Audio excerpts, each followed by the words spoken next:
The ladies of the View. I'm always checking in on the ladies of the View. I always want to see their points of view. This gentleman stays rent-free in their mind.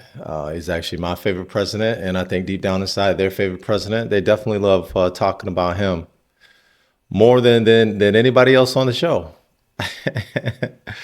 So let's check in with the ladies of the View, see what they got to say about their favorite president and my favorite president, Mr. Donald Trump. Yesterday, did something happen? Did something happen yesterday? Yes, it was Martin Luther King Day. Yes. That's a good one. Well, in addition to Martin Luther King Day, a certain person, Donald Trump, was sworn back into the White House as the 47th president. Now, high-profile Democrats were in attendance along with Republican officials who all sat behind big tech oligarchs with the best seats in the House. Yeah. Trump gave a preview of what we're in for the next 4 years. Take a look. My recent election is a mandate to completely and totally reverse a horrible betrayal. For American citizens, January 20th, 2025 is Liberation Day. We will begin the process of returning millions and millions of criminal aliens back to the places from which they came. I will direct all members of my cabinet to marshal the vast powers at their disposal to defeat what was record inflation and rapidly bring down costs and prices. We will forge a society that is colorblind and merit-based. It will henceforth be the official policy of the United States government that there are only two genders, male and female. My proudest legacy will be that of a peacemaker and unifier. That's what I want to be. So if he's sending all the criminals away, where is he going? And what better way to unify Greenland. the country than by ripping families apart and punishing anyone who doesn't fall in line? Okay, so when they talk about that, you do realize for sure, which was it? And it might be both. I'll double check.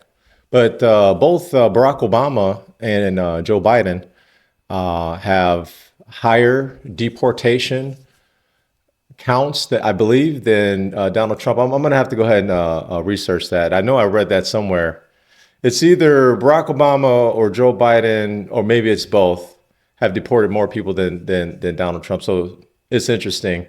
And another interesting thing about that is I know for a fact President Obama had a very, very high deportation rate.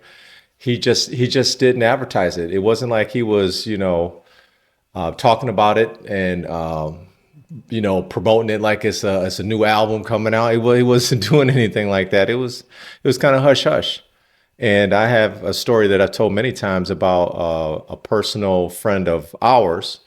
This woman is like my sister. Long story short, her husband, who had been in the country for a long time, grown kids, manager where he worked, owned the home cars, free and clear owned cars. I mean, the whole thing, and got deported. And this is during the Obama administration, facts. And it took 9 months. It took 9 months to get him in. So yeah, that's a long story short. But they when they do stuff like this, man, they're trying to deceive people. They're trying to play up the things about Donald Trump that they feel is not good, and they kind of leave out other things about their party, the party that they support, which is clearly the Democrats. They're not going to mention things about Biden. They're not going to mention things about Barack Obama that's going to put them in a negative light. It's always a spin. They always spin it, even with Joe Biden and the pardons. They always have a way to spin it, and they turn it all the way back to Donald Trump. Oh, well, the reason he did it is because of Donald Trump. It's always Donald Trump's fault, everything. Rent free in their mind, man. So I watched the whole thing because I have a certain masochistic streak in me. You do. What about the rest of you? Yeah, I watched it.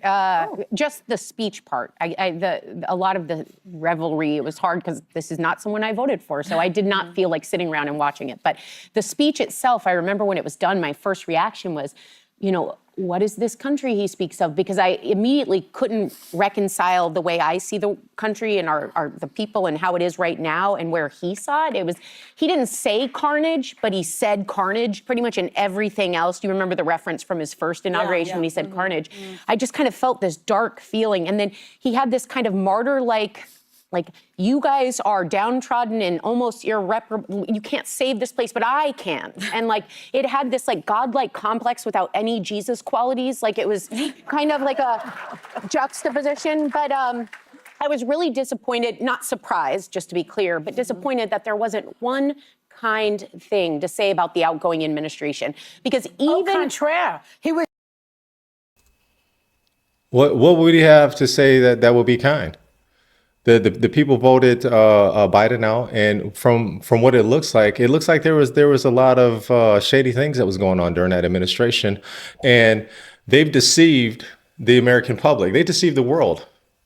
Quite recently, the Wall Street Journal reported several people that worked for the Biden administration. They basically had a team that was protecting Biden because of his acuity. His acuity had diminished. His cognitive set was declining, and they were saying from the onset of his presidency. So they had to protect and shield him. So there is a lot of things that have come out about that, and other people that are politicians have spoken about this, where they feel like, okay, President Biden is not running this country. The people that are around him are protecting him. They're creating this image, almost like Weekend at Bernie's, right? It almost feels that way. Like, okay, yeah, they're propping this guy up, and they're having him sign things, and he wasn't aware of what exactly he was signing. He's not aware of exactly what was going on. So you have people that says shadow government was running it. Barack Obama was running it behind the scenes, but everyone was running it except for Joe Biden. And you could just tell. You could just tell, man. Even during conferences, speeches that Joe Biden would give, it was always his. For a while there, he was fine, and then after a while, man, when he looked lost on stage, they would have Joe Biden, his wife, come up there and pretend like she's holding his hand and she's waving to the crowd, whatever. Basically, what she's doing is she's guiding this guy off stage, because he, in other videos we've seen, he looked lost. He looked like he did not know where he was going. And I'm not making light of it. It's just people out here who have family members, friends, people, loved ones that suffer from mental decline, whatever you suffer from. We know what it looks like. Acuity is diminished. Cognitive set is diminished. We know what that looks like. And they basically lied to us and said, no, he's sharp as a tack. There's nothing wrong with him. We have eyes, and we can see, and the world can see. So we know you guys are gaslighting us. So yeah. Back to the ladies of the View. It's merciless to the outgoing. That's my point. That's my point. Even if you find it really hard, there could have been. They spent the morning together. They had a welcome tea. President Biden and Vice President Harris did everything we all criticize Donald Trump throughout the door. They did all the traditions of handing off the baton. And he couldn't even muster up one small thing to say thank you for kindly welcoming us back or something. It was a kind of a gut punch of sorts. I want to expound on what I said earlier. Also, you look at the weaponization of the Department of Justice and FBI. They drugged this man through the mud. The Biden administration drugged drugged Donald Trump through the mud. So yeah, you ask me. They put on their game faces, and they were political. They showed up. most of us would be pissed off. All the things that were done to Donald Trump, you utilize an arm of the government to try to take down a political opponent. This is exactly what it all looked like. Like, man, come on, man, you guys are really trying hard to come after this guy. And I'm pretty sure there's a lot of things behind the scenes that we don't even know about that these guys know. And they're like, well, you know what? So yeah, I don't blame Donald Trump for not saying anything nice about the outgoing administration. I mean, look at all the things that they've done. The people have spoken. They voted them out. The people said, listen, we don't like the job that you've done. I mean, his own party didn't like it. So you could say what you want, but what it looks like even his own party said, look, we got to replace you. We don't think you can win. We got to replace you with Kamala Harris. A lot of people feel he was forced out. Joe Biden right now is in interviews saying, oh, I think I could have won if I would have stayed in. He doesn't look like a man that was happy. I mean, he was wearing a MAGA hat. Come on, man. He knew what the optics of that would look like. Joe Biden was wearing a MAGA hat, dude. He's letting us know, man. He probably voted for Trump too. That's not who he is, right? I mean, he's not a statesman. That's not who he is. And I decided to protect my peace and celebrate Martin Luther King Jr. Day yesterday. So I did not watch the inauguration. My sorority sisters of Alpha Kappa Alpha Sorority Incorporated had a service day in Harlem yesterday, and I enjoyed that. I went to Buffalo Wild Wings and watched Notre Dame, unfortunately not be victorious, but I went with a bunch of my law school buddies, and we ate wings. And thank you, Tony, who's the manager there, for making me feel good. But the one thing that I did think about was the hypocrisy of having a man be inaugurated to be president on the same day as we commemorate MLK. And that same man saying that he was going to get rid of diversity, equity, and inclusion. The irony of it. The irony of it, because Martin Luther King not only wanted racial equality, he wanted economic equality. Yeah. And that is something that people tend to miss. And I want to remind people that he said that Black Americans deserved reparations for the injustices they faced. He argued that reparations were a form of justice, in fact, not charity. And he said, quote, "It's all right to tell a man to lift himself by his own bootstraps, but it is cruel jest to say to a bootless man that he ought to lift himself by his own bootstraps." Yeah. And so in thinking about that, and Donald Trump saying things that this country would be a meritocracy, you're talking about a man who didn't become the president of the United States because of merit. He had no political experience whatsoever. He had no business experience. He was given everything that he has. He is a legacy hire. He is, if anything, a DEI hire, a didn't earn it hire. And So Donald Trump was elected by the people. The people elected him. So what does that say? When you say, oh, well, he didn't have any political background. Yeah. People didn't want politics. I mean, you look at politicians, man. Politicians have a negative connotation. When people associate a lot of politicians, not all. But people associate a lot of politicians with like a shady car salesman. They just feel like they're just being told a bunch of stuff that sounds great. It sounds great, looks great in a suit, great hair looks good, man, out here talking, whatever. Depending on what stage of their politician tenure they're in, like if they're younger, it just feels like they're car salesmen. That they don't mean anything that they say. They feel like they're disingenuous, and people are like, It's almost like I'll vote for the lesser of the two evils. You hear that terminology all the time when it comes to politicians. So when you sit up here and say the man didn't deserve it, he literally got voted in. The people said, we want you. you say Donald Trump is a DEI hire. So this is what the people want. The people have spoken. Sonny Holston, we know you have a disdain for Donald Trump. That's just the size of shit, Mount Everest. we know. We already know. But I think it's interesting to hear her point of view. Yeah, and listen, I don't think Sonny Holston is a idiot at all. I think that she's a very intelligent person.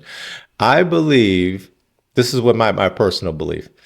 I believe these people are hired to do a job, and I really think it's just my opinion. I think the job entails the psyop when it comes to Donald Trump. I believe that they are paid to talk negative about this man. You know, maybe they really do have this disdain for him, but sometimes, man, I just think they don't believe all of the stuff that they say. I think that they're paid to say it. Like me right here, I'm not paid to talk great about Donald Trump. I think what really got me on the Trump train was a lot of the stuff with the character assassination, a lot of the stuff with taking him to court and trying to put him in jail. The literal assassination attempt like really pissed off a lot of people. Like, come on, man. And then the whole thing with this company DJT. I'm a stock guy. I'm a stock person. So when I seen that they were illegally naked shorting his company, and his CEO Devin Nunes had came out and on several occasions has spoken out against hedge funds and spoken out against the SEC, a government agency that's supposed to protect retail investors. That put me on the Trump train, man. I'm like, okay, man. Came after Tesla, and I'm talking about the hedge funds. They tried to bankrupt Tesla. They tried to do the same thing with DJT. Try to bankrupt DJT, other companies other companies that I'm involved in. AMC, the largest movie theater chain in the world, and GameStop, GME. They tried to do all these things. They tried to bankrupt these companies so they could go ahead and take over. You know, and then doing it to Donald Trump's company. I'm like, hey man, I'm on the Trump train now. You guys mess with his company, and you mess with the companies that I'm investing in. So I feel that Donald Trump, hopefully him and his administration will eradicate the malfeasance that's going on in the stock market. That's how I feel, and that's why I support Donald Trump. One of many reasons I support Donald Trump, I should say. You know, those were just some of the things that I was thinking Yeah. about. So I watched it. I always watched the inauguration. I was covering it for CNN as well. But I was watching and thinking it's time to retire the phrase normalizing Donald Trump. Donald Trump is normalized, whether you like it or not. 75 million people voted for him. He is now as much a part of American history as George Bush, Barack Obama, and any other two-term president. And I was shocked by the imagery of he left 4 years ago in disgrace. He left, barely anyone showed up when he announced his reelection 2 years ago. And now he came back to D.C. like a conquering king. He had the biggest titans of industry there. He had celebrities. He had fashion designers. He had Democrats and every former president there. And I think that it's a moment to take note of why he won and the reasons that he did, but also Democrats are not a footnote in this. They had 4 years to beat him. They had the chance to make a case against him. 4 years ago, they had the White House, the House, the Senate, and Silicon Valley. Now they have none of those above. My posture is... Hey, real quick, just to expound on what she's saying, the Democrats had all that as well. If you want to go ahead and look back, I mean, even Elon Musk will tell you he voted for Barack Obama. So when they sit up here and they talk about the word that you're hearing all the time now, and I should make a video about it, oligarchs. They're throwing that's psyop, that oligarchs. They're throwing that at the people, because when you think, well, at least when I think of oligarch, I think of a Russian billionaire that has political power, political influence, man, and maybe he's nefarious. I'm thinking of this sinister guy. You know what I'm saying? That's the imagery that they've given us all these years. So I'm thinking of. So when they throw oligarch out there, they know what they're doing. But the same people that they're talking about used to support the Democratic Party. So when you look at Elon Musk, or they don't talk about George Soros, who basically is the Elon Musk of radio and TV. Elon Musk is over here, Elon Musk is over here with X, formerly known as Twitter. Well, George Soros is that with, once again, radio and TV, and he's a billionaire. So they don't like to talk about their billionaires or their so-called oligarchs that support the Democratic Party. It's interesting. You have to watch how they try to sneak these words in there to embed them in the public's mind. Like, oh yeah, because whenever the media talks about Russia, they talk about China. They that's the big enemy. That's the enemy. They're evil. They're evil. Oh, the evil. And you associate oligarch with Russian billionaires, like I said. So now they're trying to say, Elon Musk and all these guys are the oligarchs for Donald Trump, man. Instead of saying, hey, these are billionaires that support him. They want to throw that word out there, which I think has a negative connotation to it. This, you guys know my criticisms of Donald Trump. They remain. I'm going to pray for the president. I'm going to thank him when he does things that are good, like the hostage deal. I commend him. I am grateful for that. And I'm going to call it out when he does things that are reckless and dangerous. Getting the Israeli hostages and American hostages. And I'm going to call it out when he does things that are... You're talking about Trump now? Yes, that are... I thought it was Biden who's been negotiating. They work together. Joy, stop the cab. Joy trying to be cute. Look, everybody knows... Well, I shouldn't say everybody knows. So, because I didn't know until this whole situation came about, and Donald Trump 2 times that I saw said that, hey, I need the hostages released before I'm inaugurated, or all hell is going to break loose, right? So those all hell will be paid. All hell must be paid if they don't release the hostages. You know what that means, don't you? Well, do I have to define it for you? Look, all No, I know hell you're not will gonna break out. telegraph If what- those hostages aren't back, I don't want to hurt your negotiation. If they're not back by the time I get into office, all hell will break out in the Middle East. Can you elaborate? And it will not be good for Hamas, and it will not be good, frankly, for anyone. All hell will break out. I don't have to say anymore, but that's what it is. Those are strong words. From what I understand, Joe Biden had, I think they were hostages for 15 months. I have to get all my facts straight. And Joe Biden, almost a year ago, put together terms and conditions of the release of the hostages. Nothing happened. As soon as Donald Trump steps in, all of a sudden, on the 19th of, right the day before the inauguration, boom, hostages released. You got, all kind of things that's happened in the world. You have tech billionaires that's bringing, a lot of money into the country to create hundreds of thousands of jobs. They're bringing I just saw this $500 billion, and I have to get a little bit more details on it. But they Well, Mr. President, last month I came to celebrate your winning and promised that we will invest $100 billion. And you told me, oh, Masa, go for 200. Yeah. Now I came back with 500. Because this is the, as you said yesterday, this is the beginning of golden age of America. This is one great example, I think. But they had a press conference on that. That they're bringing a lot of money and a lot of business into the United States, and they're bringing a lot of jobs into the United States. This was said before Donald Trump even became president. You have world leaders reaching out to Donald Trump. You have the world leaders that's involved in Ukraine, and I think it was Zelensky and Putin reaching out to Donald Trump to trying to settle this thing. People want peace, but don't get it twisted, man. There is a lot of money in war, and it just really looks suspect that the United States is so heavily involved in this thing, to the tune of hundreds of billions of dollars that we invested into the war of Ukraine and Russia. Well, and finally, and I'm going to call it out when he does something I think is dangerous and reckless, like we're going to get to pardoning dangerous January 6th. Yeah. Well, I have to say, I was in Guatemala. I was there for a funeral, which reminded me of how frail life is, and not to waste time on doing things that bring you no joy and make you infuriated, like watching her swearing in. Yeah. So I didn't watch a single second of it. I did read the speech, and I read a lot about it, and I saw pictures. And when I was reading the speeches, I was coming back. First of all, I'm going to pray for America. I'm also going to say, he calls himself a peacemaker. He wants to invade Panama, people. Panama is our ally. They haven't done a damn thing.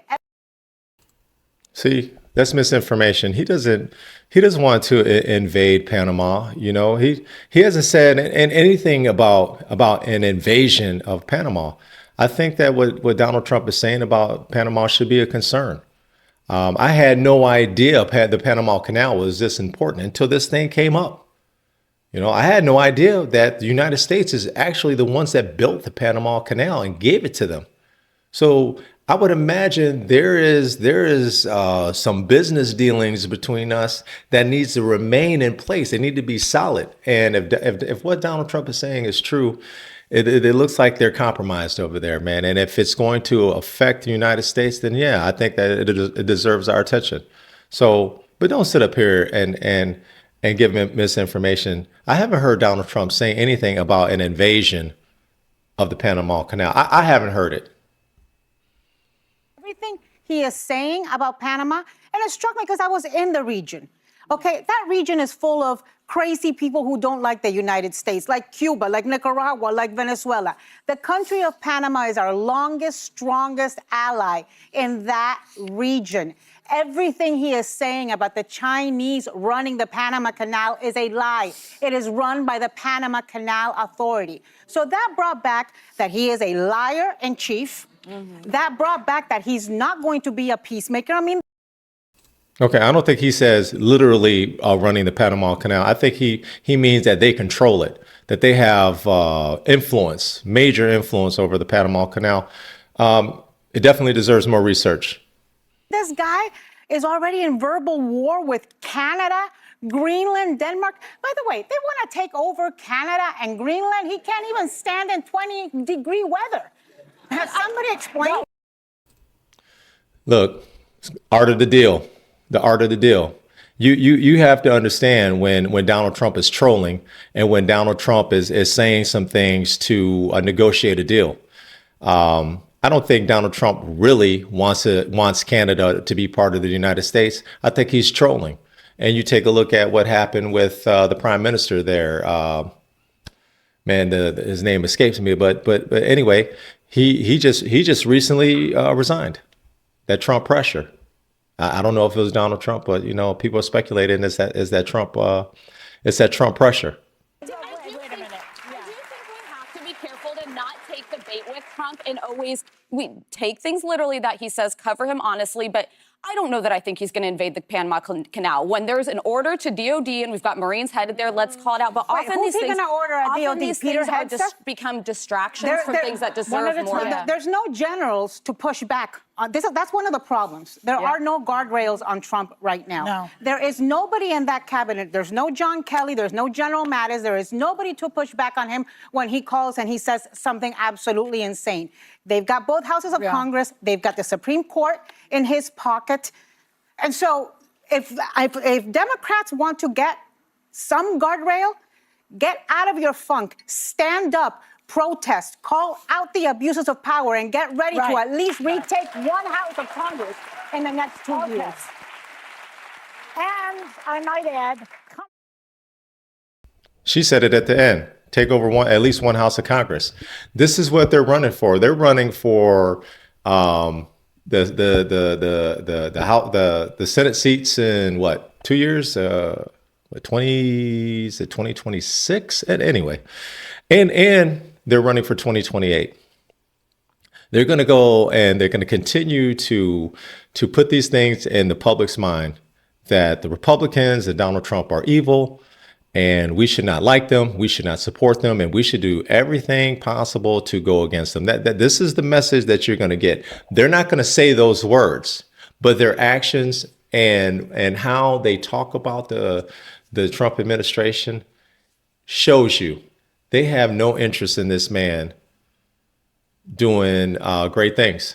They want them to fail. You should never, as an American citizen, you should hope and pray that your politicians do well and do what's right for the country. I don't want Donald Trump to fail. I didn't want Biden to fail. I didn't want Barack Obama to fail. This is our country, ladies and gentlemen. So regardless of your political affiliation, we should want our country to do well. It should be America first.